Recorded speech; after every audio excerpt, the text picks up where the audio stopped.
Hello students, मेरा नाम है चिन्मय वनमाली और मैं आप सभी का IIKD परिवार में स्वागत करता हूं। सो स्टूडेंट्स, आज हम लोग जिस टॉपिक के बारे में पढ़ने जा रहे हैं उसका नाम है प्रॉफिट एंड लॉस। ओके, तो ये जो टॉपिक है प्रॉफिट एंड लॉस, ये परसेंटेज के ही कॉन्सेप्ट का थोड़ा सा एक्सटेंशन है। ओके, तो अगर आपने परसेंटेज का कॉन्सेप्ट या परसेंटेज का जो टॉपिक मैंने पढ़ाया है वो अगर आपने नहीं देखा है तो मैं रिकमेंड करूंगा कि पहले आप परसेंटेज का टॉपिक देख लेना, उसके बाद ही आप प्रॉफिट एंड लॉस से स्टार्ट करना। ओके, क्योंकि बहुत सारे कॉन्सेप्ट जो है परसेंटेज और प्रॉफिट एंड लॉस के वो ओवरलैपिंग है। ओके, अगर आपको परसेंटेज अच्छे से नहीं समझा है तो प्रॉफिट एंड लॉस भी समझने में आपको डिफिकल्टी होगी। ओके, तो इसीलिए सबसे पहले हम लोगों ने परसेंटेज कवर किया और अभी हम लोग प्रॉफिट एंड लॉस स्टार्ट करने जा रहे हैं। ठीक है, तो प्रॉफिट एंड लॉस बेसिकली इसमें आपको दो तीन चीजें जो है वो बहुत अच्छे से याद करनी है और जो कॉन्सेप्ट्स है कुछ वो आपको अच्छी तरीके से समझने हैं। ठीक है, तो अगर कॉन्सेप्ट्स आपको अच्छे से पता है तो डेफिनेटली आप कोई भी क्वेश्चन जो है प्रॉफिट एंड लॉस का वो इजीली सॉल्व कर लोगे। ठीक है, तो सबसे पहले हम लोग कॉन्सेप्ट जो है वही यहाँ पे डिस्कस करने वाले हैं कि कौन कौन से कॉन्सेप्ट्स आपको पता होने चाहिए। ओके, तो सबसे पहला जो कॉन्सेप्ट आता है वो है आपका कॉस्ट प्राइस और सेलिंग प्राइस का। ठीक है, तो ये दो कॉन्सेप्ट जो है वो हम लोग सबसे पहले ले लेंगे और उसको डिस्कस करेंगे कि किस तरीके से कॉस्ट प्राइस और सेलिंग प्राइस जो है वो डिफरेंट होती है और उसमें आप किस तरीके से अलग अलग ऑपरेशन जो है वो परफॉर्म कर सकते हो। ठीक है, अभी देखो जैसे कि मैंने यहाँ पे लिखा है कि कॉस्ट प्राइस क्या होती है। ठीक है, तो कॉस्ट प्राइस हम लोगों को सबको पता है कि जो मैन्युफैक्चरिंग कॉस्ट हम लोग कहते हैं, तो जो कॉस्ट प्राइस उसकी है, जो बेसिकली जो मैन्युफैक्चरिंग कॉस्ट है उसी को हम लोग क्या कहते हैं, कॉस्ट प्राइस कहते हैं। ठीक है, तो उसमें ना तो प्रॉफिट इन्वॉल्व होता है ना तो लॉस इन्वॉल्व होता है। ठीक है, कुछ भी चीज उसमें इन्वॉल्व नहीं होती, बिल्कुल वो रॉ प्राइस होती है। जो हम लोग मान लो कि एक एग्जांपल लेते हैं कि फैक्ट्री का एग्जांपल है और कुछ उस फैक्ट्री में रॉ प्रोडक्ट्स बन रहे हैं। ठीक है, तो बेसिकली जो कॉस्ट प्राइस होगी वो वही होगी जो मैन्युफैक्चरिंग कॉस्ट उसको लग रही है। ठीक है, तो लेट्स से कि सम प्रोडक्ट जो मैन्युफैक्चर करने में 1000 रुपीज लगते हैं, तो 1000 रुपीज उसकी हो गई कॉस्ट प्राइस। ओके, तो उस चीज को हम लोग कॉस्ट प्राइस कहते हैं जिसमें अभी तक उसने या पर्टिकुलर शॉपकीपर ने या जिसको वो सेल कर रहा है उसने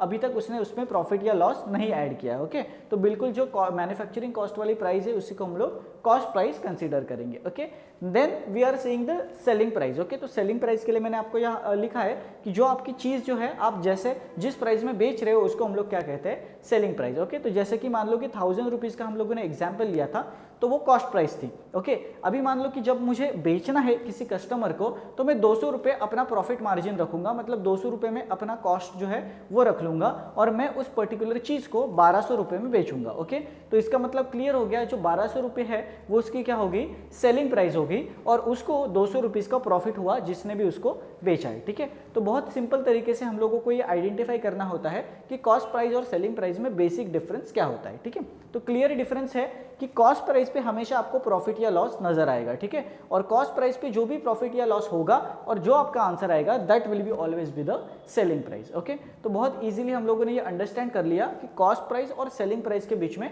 क्या रिलेशन होता है। ठीक है, और ये हम लोगों ने स्कूल लेवल में भी पढ़ा हुआ है कॉस्ट प्राइस और सेलिंग प्राइस, बस मैंने आपको एक बेसिक आइडिया होना चाहिए इसलिए फिर से आपको बता दिया। ठीक है, नेक्स्ट दो कॉन्सेप्ट्स आते हैं आपके प्रॉफिट एंड लॉस, जो आपके टॉपिक का नाम है। तो हम लोग पहले वही चीजें आइडेंटिफाई करेंगे, प्रॉफिट क्या होता है और लॉस क्या होता है। ठीक है, तो एक सिंपल एग्जांपल से हम लोग उसको अंडरस्टैंड करते हैं। मान लो कि कोई एक चीज है जिसकी कॉस्ट प्राइस मैं एज्यूम कर रहा हूं 160 रुपीज है। ओके, और इसी चीज को जिसकी कॉस्ट प्राइस 160 रुपीज है उसको मैं 200 रुपये में बेच रहा हूं, तो इसीलिए सेलिंग प्राइस उसकी कितनी होगी, उसकी सेलिंग प्राइस होगी 200 रुपीज। ठीक है, और यहाँ पे आपको क्लियरली पता चल गया होगा कि अगर कॉस्ट प्राइस इसकी 160 है और सेलिंग प्राइस अगर 200 है तो क्लियरली उसको 40 रुपये का प्रॉफिट हुआ है। ओके, तो सिंपल सी बात है, यहाँ पे अगर मुझे कोई भी बोलेगा कि प्रॉफिट कितना है निकालो तो मैं प्रॉफिट डायरेक्टली निकाल लूंगा 40 रुपीज। अभी ये 40 रुपीज मुझे क्यों आया, क्योंकि मैंने selling price minus cost price किया। ओके, क्यों, क्योंकि मुझे पता है कि कॉस्ट प्राइस कम है और सेलिंग प्राइस ज्यादा है, इसीलिए मैं सेलिंग प्राइस को हमेशा सेलिंग प्राइस से मैंने कॉस्ट प्राइस को माइनस कर दिया। ठीक है, तो बेसिकली प्रॉफिट का फॉर्मूला हम लोग क्या लिख सकते हैं, selling price minus cost price. Okay, तो सेलिंग प्राइस को जब भी मैं कॉस्ट प्राइस से माइनस करूंगा तो मुझे हमेशा क्या मिलेगा, प्रॉफिट मिलेगा। ओके, और ये वाली जो कंडीशन है वो कब ट्रू होगी, जब मेरा कॉस्ट प्राइस सेलिंग प्राइस से कम होगा। ओके, तो आपको क्लियरली अंडरस्टैंड हो जाएगा कि जब भी कॉस्ट प्राइस कम होगा और सेलिंग प्राइस ज्यादा होगा तो डेफिनेटली उस पर्सन को क्या हुआ है, प्रॉफिट ही हुआ है, क्योंकि जब भी कॉस्ट प्राइस कम रहेगा और सेलिंग प्राइस ज़्यादा होगा तो डेफिनेटली वहाँ पे प्रॉफिट का ही जो कंडीशन है वो यूज़ होगा, ठीक है। तो नॉर्मल प्रॉफिट हम लोग इसी तरीके से कैलकुलेट करेंगे, selling price minus cost price, ठीक है। अभी प्रॉफिट का तो हम लोगों ने देख लिया, लॉस का भी सिमिलर कॉन्सेप्ट है, ठीक है। तो सेम एग्जाम्पल हम लोग लेंगे, सिर्फ हम लोग वैल्यू जो है वो इंटरचेंज कर लेंगे, ठीक है। ये जो 160 है उसको मैं सेलिंग प्राइस बना देता हूँ और ये जो 200 है उसको मैं कॉस्ट प्राइस बना देता हूँ, ठीक है। अभी आपको दिख रहा है कि जो सेलिंग प्राइस है वो कॉस्ट प्राइस से कम हो गई, ओके। तो इसका मतलब है कॉस्ट प्राइस अभी 200 है, सेलिंग प्राइस है 160, मतलब एक 200 रुपए की चीज को मैं 160 रुपए में बेच रहा हूँ, ओके। तो इसीलिए वहां पे ये तो डिफरेंस तो 40 रुपीज ही रहेगा, लेकिन डेफिनेटली उसको प्रॉफिट नहीं हुआ है, यहाँ पे उसको हुआ है लॉस। तो सिंपल सी चीज हम लोगों को यहाँ पे आइडेंटिफाई करनी है कि जब भी आपको सेलिंग प्राइस जो है वो कम मिलेगी तब आपको लॉस हुआ है, सेलिंग प्राइस कॉस्ट प्राइस से अगर ज्यादा मिलेगी तो डेफिनेटली आपको प्रॉफिट हुआ है, ठीक है। तो 40 रुपीज का ही उसको लॉस हुआ था। तो यहाँ पे जो फॉर्मूला है वो आपका एसपी माइनस सीपी नहीं होगा, यहाँ पे उल्टा हो जाएगा, that is cost price minus selling price, क्योंकि यहाँ पे कॉस्ट प्राइस आपकी ज्यादा है सेलिंग प्राइस से, ठीक है। तो बस आपका इतना ही फॉर्मूला में चेंज होगा और आपका जो आंसर है लॉस का वो इस तरीके से आप निकाल सकते हो, ठीक है। तो बहुत ही बेसिक कॉन्सेप्ट था ये प्रॉफिट और लॉस का, जो आपको स्कूल लेवल में भी पढ़ाया होगा और बहुत सारे स्टूडेंट्स को ये ऑलरेडी पता होता है, ठीक है। तो ये हम लोगों ने cost price, selling price, profit और लॉस, ये तो हम लोगों ने कॉन्सेप्ट्स देख लिए, ठीक है। अभी हम लोग जो परसेंटेज प्रॉफिट और परसेंटेज लॉस, ये जो कॉन्सेप्ट्स है वो भी हम लोग देख लेते हैं। बहुत इंपॉर्टेंट कॉन्सेप्ट्स है अगर हम लोग एग्जाम पॉइंट ऑफ व्यू से देखें। बहुत बार आपके क्वेश्चंस जो है वो परसेंटेज प्रॉफिट और परसेंटेज लॉस के कॉन्सेप्ट्स पे आ जाते हैं, ठीक है। तो इसीलिए हम लोग परसेंटेज प्रॉफिट और परसेंटेज लॉस ये भी कॉन्सेप्ट डिस्कस कर लेंगे। सो स्टूडेंट्स, आइए अभी हम लोग डिस्कस करते हैं बहुत ही दो important concept, that is your जो हम लोगों ने प्रॉफिट एंड लॉस के दो कॉन्सेप्ट मैंने आपको बताए, ओके। तो डेफिनेटली परसेंटेज प्रॉफिट और परसेंटेज लॉस ये आपके दो बहुत ही इंपॉर्टेंट कॉन्सेप्ट्स हैं, ठीक है। तो सबसे पहले हम लोग परसेंटेज प्रॉफिट के बारे में बात करते हैं, ओके। तो यहाँ पे मैंने सिमिलर एग्जाम्पल लिया है जो हम लोगों ने पहले भी लिया था कि एक आर्टिकल है उसके कॉस्ट प्राइस 160 है और सेलिंग प्राइस है 200, ठीक है। और हम लोगों को सबको पता चल रहा है कि इसमें उसको प्रॉफिट ही हुआ है क्योंकि सेलिंग प्राइस उसकी कॉस्ट प्राइस से ज्यादा है, ठीक है। और हम लोगों को सबको पता है उसको 40 रुपए का प्रॉफिट हुआ है, ओके।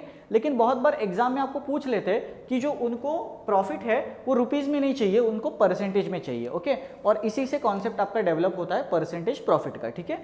तो आपको याद रखना है जब भी आप परसेंटेज प्रॉफिट निकालते हो तो बस एक छोटा सा फॉर्मूला आपको याद रखना है, percentage profit is profit upon cost price into 100, ठीक है। तो बहुत सिंपल सा फॉर्मूला है ये, सिर्फ आपको दो चीजें पता होनी चाहिए किसी भी चीज का। अगर आपको परसेंटेज प्रॉफिट निकालना है तो आपको एक्चुअल प्रॉफिट पता होना चाहिए और उस चीज की कॉस्ट प्राइस पता होनी चाहिए। तो अगर आप इनटू 100 करोगे तो डायरेक्टली आपका आंसर परसेंटेज प्रॉफिट में आ जाएगा, ठीक है। अभी देखते हैं हम लोग इस फॉर्मूला को यूज करके आंसर फाइंड आउट करने की कोशिश करते हैं, ठीक है। तो 160 से 200 हुआ तो इसका मतलब प्रॉफिट कितना हुआ, 40 रुपए का हुआ। इसीलिए यहाँ पे मैं प्रॉफिट की जगह पे क्या लिखूंगा, 40, और नीचे हम लोगों को कॉस्ट प्राइस लिखनी है, ठीक है। तो कॉस्ट प्राइस आप देख सकते हो कितनी है, 160 है, ओके। तो कॉस्ट प्राइस मुझे 160 यहाँ पे डिनोमिनेटर में लिखनी पड़ेगी और इनटू मुझे उसको 100 करना पड़ेगा, ओके। और अभी अगर आप यहाँ पे देखोगे तो 0 0 तो वैसे भी कट हो जाएगा, ओके। और यहाँ पे 4 4 जा 16 हो जाएगा और यहाँ पे 4 4 जा जब मैं 16 कर लूँगा तो ये 4 और ये 100 डायरेक्टली आप 25 से उसको कट कर सकते हो, ठीक है।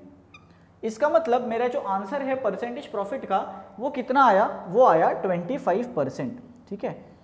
तो डेफिनेटली आपको बहुत इजीली परसेंटेज प्रॉफिट जो है मिल गया कि 160 पे मुझे 25% का प्रॉफिट हुआ था और तब जाके मैंने उसको 200 रुपये में उस चीज़ को बेचा, ठीक है। तो बहुत ही इजी कॉन्सेप्ट है याद रखने के लिए, बस आप ये रिलेशन याद रखोगे तो आपको कोई भी और चीज़ याद रखने की ज़रूरत नहीं है, ठीक है। तो परसेंटेज प्रॉफिट, आई होप कि डेफिनेटली परसेंटेज प्रॉफिट का जो कॉन्सेप्ट है वो आपको समझ में आया होगा, ठीक है। इसमें सिर्फ दो ही चीज़ें आपको याद रखनी है, एक है एक्चुअल प्रॉफिट, एक है कॉस्ट प्राइस, ठीक है। और परसेंटेज लॉस का भी अगर आप देखोगे तो बहुत ही सिमिलर कॉन्सेप्ट है। हम लोग सेम एग्जांपल लेते हैं, सिर्फ मैं उसको रिवर्स कर देता हूं जैसे मैंने पहले किया था। अभी मैं सेलिंग प्राइस को 160 कर देता हूं, ठीक है, और कॉस्ट प्राइस को मैं 200 कर देता हूं। अभी यहाँ पे आपको दिख रहा है कि मैंने कॉस्ट प्राइस को बढ़ा दिया, मतलब सेलिंग प्राइस मेरे कॉस्ट प्राइस से कम है, तो इसीलिए डेफिनेटली उसको क्या हुआ है, लॉस हुआ है। अभी फिर से अगर आप देखोगे कि उसको 40 रुपीज़ का ही लॉस हुआ है, लेकिन आपको अगर एग्जाम में बोला कि मुझे रुपीज़ में लॉस नहीं चाहिए, मुझे परसेंटेज में लॉस चाहिए, ठीक है, तो सिंपल है, सेम हम लोग प्रॉफिट का जो फॉर्मूला था वही यूज़ करेंगे, बट हम लोग यहाँ पे एक्चुअल प्रॉफिट की जगह पे एक्चुअल लॉस लिखेंगे, ठीक है। नीचे हमेशा आपका कॉस्ट प्राइस ही आएगा, बट आपका जो एक्चुअल लॉस है वो आपको ऊपर लिखना होगा, ठीक है। अभी आप यहाँ पे देखोगे ऊपर वाला पार्ट तो सेम ही रहेगा क्योंकि उसको 40 रुपीज़ का ही लॉस हुआ है, ओके, बट डिनोमिनेटर में डेफिनेटली कितना होगा, कॉस्ट प्राइस जो है वो चेंज हो जाएगा, क्योंकि पहले कॉस्ट प्राइस कितना था 160, इसीलिए हम लोगों ने यहाँ पे 160 लिखा था, लेकिन अभी अगर आप देखोगे तो कॉस्ट प्राइस कितना है 200 है, इसीलिए आपको कॉस्ट प्राइस कितना लिखना पड़ेगा 200। और अगर आप देखोगे कि 40 से डायरेक्टली ये 5 से कट हो जाएगा 200, और ये 5 से 20 से कट हो जाएगा, ठीक है, इसीलिए 25 की जगह पे इसका आंसर कितना आएगा 20, ओके। और जो परसेंटेज लॉस है आपका वो कितना निकल के आएगा, दैट इज 20%, ओके। तो आपको याद रखना है कि जब भी आपके वैल्यू सेम रहते हैं, मतलब कॉस्ट प्राइस आपका पहले 160 लिया था और सेलिंग प्राइस हम लोगों ने 200 लिया था, ठीक है, तो उस वक्त मुझे 25% का प्रॉफिट हुआ था, लेकिन अभी मैंने उसको रिवर्स कर दिया, कॉस्ट प्राइस मैंने 200 ले लिया और सेलिंग प्राइस मैंने 160 ले लिया, तो मुझे 20% का क्या हुआ, लॉस हुआ, ओके। तो कोई भी चीज़ आप परसेंटेज प्रॉफिट या परसेंटेज लॉस में निकालना चाहोगे तो सिर्फ आपको इतना ही बात याद रखना है कि आपको एक्चुअल प्रॉफिट या लॉस पता होना चाहिए और उस चीज़ की कॉस्ट प्राइस पता होनी चाहिए, तो आप किसी भी चीज़ का परसेंटेज प्रॉफिट या परसेंटेज लॉस जो है वो निकाल सकते हो, ठीक है। तो ये बेसिक कॉन्सेप्ट आपको याद रखना है, बिल्कुल भी भूलना नहीं है, क्योंकि ये जो कॉन्सेप्ट है ना कि आपके सिर्फ वर्ड प्रॉब्लम्स में यूज होगा, आपके जो डीआई के सम्स आते हैं डेटा इंटरप्रिटेशन के, उसमें भी बहुत बार इस तरीके के कॉन्सेप्ट जो है वो इन्वॉल्व रहते हैं, ठीक है। तो ये बात आपको भूलनी नहीं है, परसेंटेज प्रॉफिट और परसेंटेज लॉस कैसे कैलकुलेट करते हैं।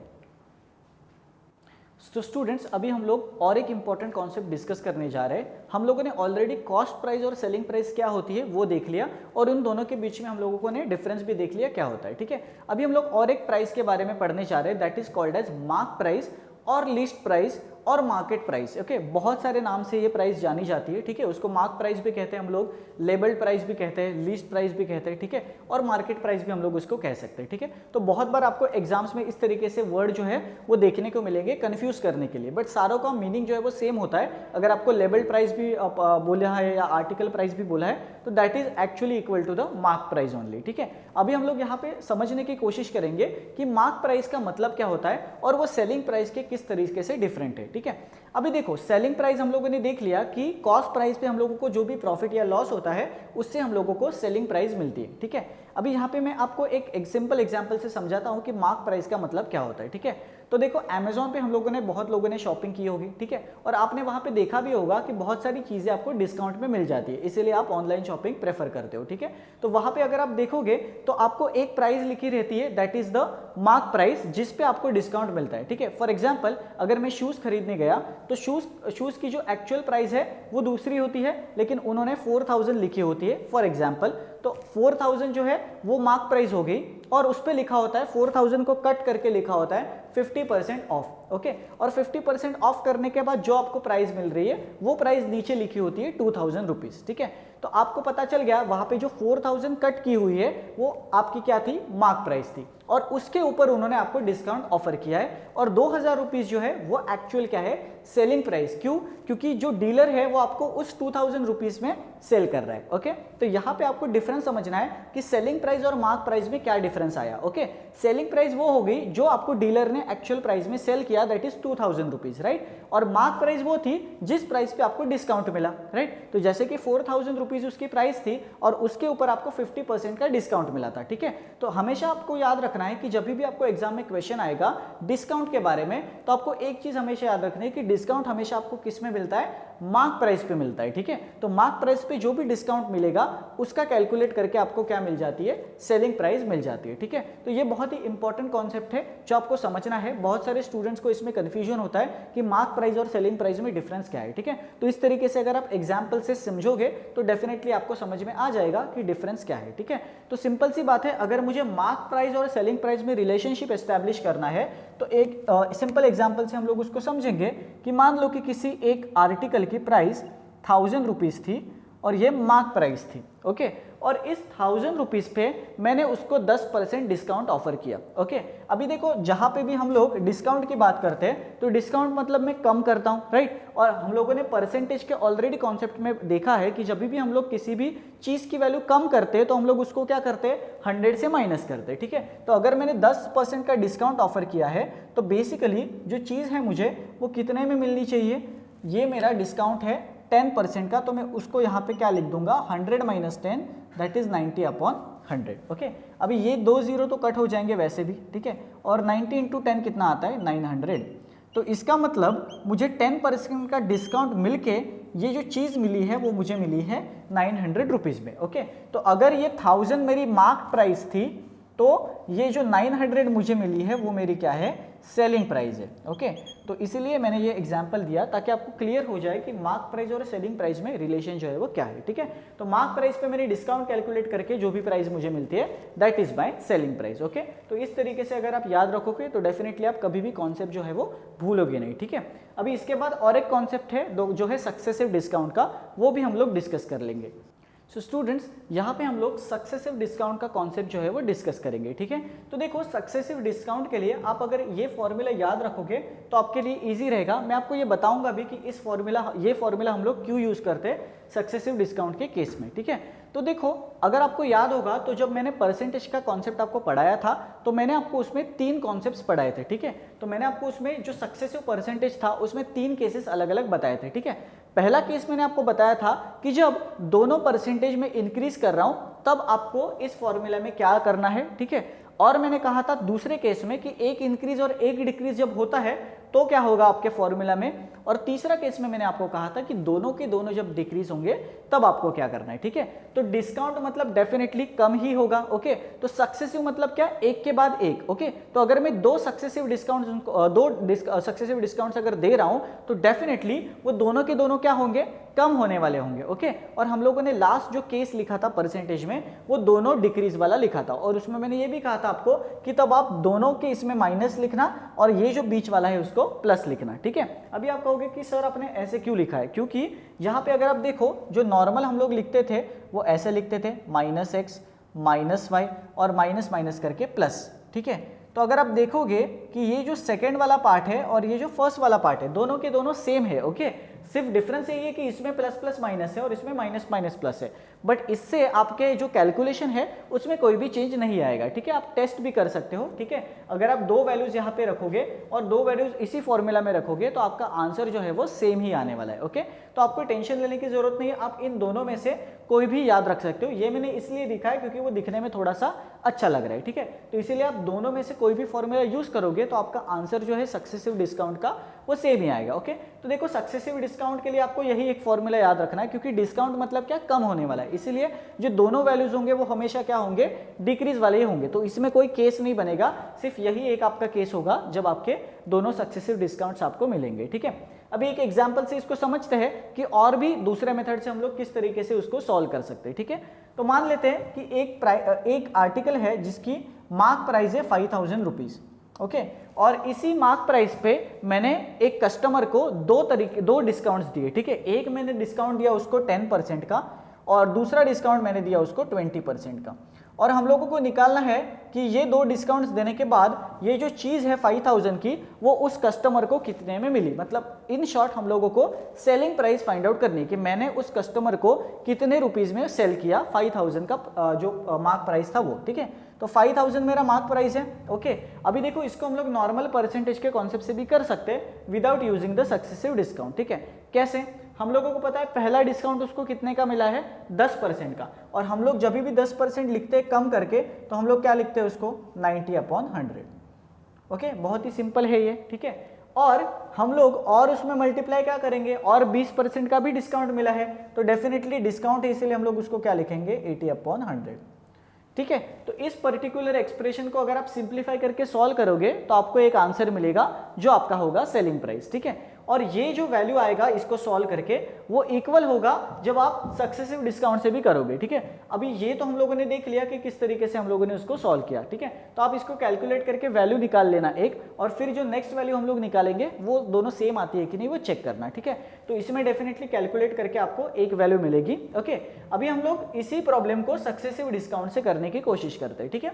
तो देखो डिस्काउंट्स तो हम लोगों को पता है 10 और 20 मिला है, ठीक है। तो बस मैं इस फॉर्मूला में डाल दूंगा, ठीक है। तो 10 + 20 कितना हो जाएगा 30, okay, and minus 200/100 that is 2। तो 30 - 2 कितना होता है 28%। तो बस आपको यही जानना था कि सक्सेसिव डिस्काउंट जो है वो मुझे मिला है 28% का, ओके। अभी मैं क्या करूंगा, ये जो 5000 है उस पर मैं क्या निकालूंगा 28% का डिस्काउंट निकालूंगा, ठीक है। तो आपको पता है डिस्काउंट हमेशा हम लोग कैसे लिखते हैं, 100 से माइनस करके लिखेंगे, ठीक है। तो 100 से अगर मैं 28 माइनस करूंगा तो कितना आएगा 72/100, ठीक है। तो इसी तरीके का आएगा। तो देखो 2 0 तो वैसे भी कट हो जाएंगे आपके, एंड 72 5 मुझे पता है कि कितना होता है 360 होता है, ठीक है। तो यहाँ पे जो आंसर आएगा मेरा वो आएगा 360 और एक 0 है, तो दैट इज 3600 रुपीज़। तो इसका मतलब जो 5000 की चीज़ थी वो जब मैंने उसको 2 तरीके के डिस्काउंट दिए तो उसको कितने में पड़ी 3600 रुपीज़ में उसको मिली, ओके। और अगर आप इसको सिंप्लीफाई करके भी करोगे तो भी आपका आंसर बिल्कुल सेम आएगा, आप सिंप्लीफाई करके भी देख सकते हो, ठीक है। तो देखो 100 मैंने सिंप्लीफाई किया इसको, ठीक है। फिर 90 का जो 0 है वो तो वैसे ही रहेगा, लेकिन 80/100 में भी आप देखोगे कि ये 2 0 कट हो जाएगा और एक 0 कट हो जाएगा, ठीक है। तो इन शॉर्ट आपके पास देखो क्या बचा है, 90 बचा है, 5 बचा है और 8 बचा है, ठीक है। तो अगर आप उसको करोगे तो 90 × 5 कितना हो जाता है, सिंपल सी बात है 450 हो जाता है। या आप ऐसे भी कर सकते हो 5 × 8 पहले करो, तो 5 × 8 कितना होता है 40, और 40 × 90 करोगे तो फिर भी आपका यही आंसर आएगा 3600, ठीक है। तो बहुत ही सिंपल तरीके से मैंने आपको समझाया कि आप दोनों मेथड से कर सकते हो, जो भी आपको मेथड अच्छा लगता है। सक्सेसिव डिस्काउंट से भी कर सकते हो और इस तरीके से सेपरेट करके भी कर सकते हो, ओके। तो सेपरेट वाला मेथड तब ज़्यादा यूजफुल तब होगा जब आपको 3% देंगे, राइट। आप अब यहाँ पे तो 2 ही मैंने दिया था, तो मान लो आपको और एक तीसरा भी डिस्काउंट दे दिया है, तो आपको सिर्फ इसमें तीसरा और एक मल्टीप्लाई करना है, ठीक है। अभी इसके लिए तीसरे के लिए आपको क्या करना पड़ेगा, अलग अलग तरीके से कैलकुलेट करना पड़ेगा, ठीक है। तो इसीलिए जब भी आपको 2 से ज़्यादा डिस्काउंट्स मिलते हैं तो आप ये वाला मेथड प्रेफर कर सकते हो जो मैंने बताया, और जब 2 रहेंगे तो आप डेफिनेटली सक्सेसिव डिस्काउंट के जो आपका मेथड है उससे भी आप जा सकते हो, ठीक है। तो देखो मेथड जो है वो बहुत सारे हैं एक पर्टिकुलर प्रॉब्लम को सॉल्व करने के, बस आपको वही मेथड चुननी है जो आपको कम टाइम में एक्यूरेट आंसर दे रही है, ठीक है। तो ये मैंने आपको 2 मेथड्स बता दिए। तो आपको याद रखना है कि सक्सेसिव डिस्काउंट के कॉन्सेप्ट पे जब भी सम आएगा तो डेफिनेटली आप ये वाले कॉन्सेप्ट यूज करके उनको इजीली सॉल्व कर सकते हो।